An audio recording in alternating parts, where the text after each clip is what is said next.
Isang mapagpalang araw sa ating lahat mga kapatid.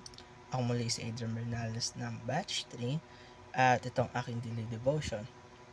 At ngayong araw ay pagtatalakayin natin ay kung nandyan pa ba si Lord or nandyan ka pa ba Lord o deism. At ang Bible verse natin ay Colossians chapter 1 verse 17. Ang nilalaman ng ating Bible verse na Colossians chapter 1 verse 17 ay, "And He is before all things, and by Him all things consist."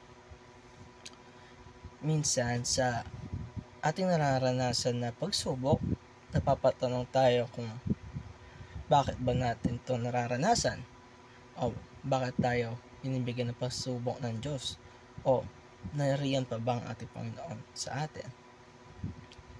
Sa ganitong mga sandali, may mga naniniwala na tinatawag na deism, ang paniniwala na may Diyos nga, ngunit hindi siya nakikialam sa mundo. Parang iniwan lang niya ang sangkatauhan upang mamuhay ayon sa sariling kagustuhan. Ngunit hindi lingid sa ating kaalaman na bilang mga Kristiyano na hindi ito totoo. Ang Diyos ay hindi malayo, ang Diyos ay hindi matahimik, ang Diyos ay hindi nawawala. At sinasaad sa Colossians chapter 1 verse 17 na hawak ng Diyos ang lahat ng bagay. Siya ang dahilan kung bakit tayo nabubuhay, kung bakit patuloy na umiikot ang mundo, at kung bakit patuloy siyang kumikilos sa ating buhay. Hindi man ito sa malaking bagay, ngunit ito, ang ating Panginoon ay kumikilos sa ating buhay araw-araw.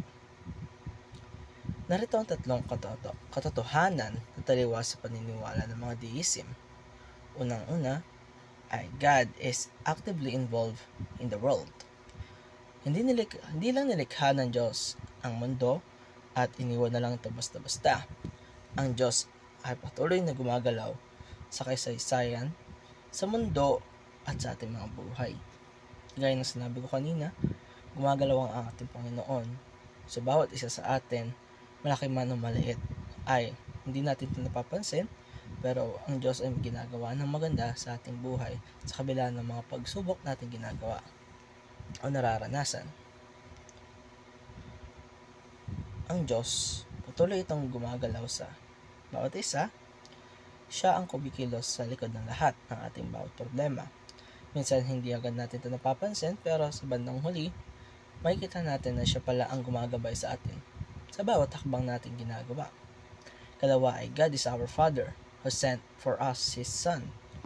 Kung iniwan lang talaga tayo ng Diyos, bakit niya pa ipinadala si Jesus sa ating mundo para iligtas ang bawat isa?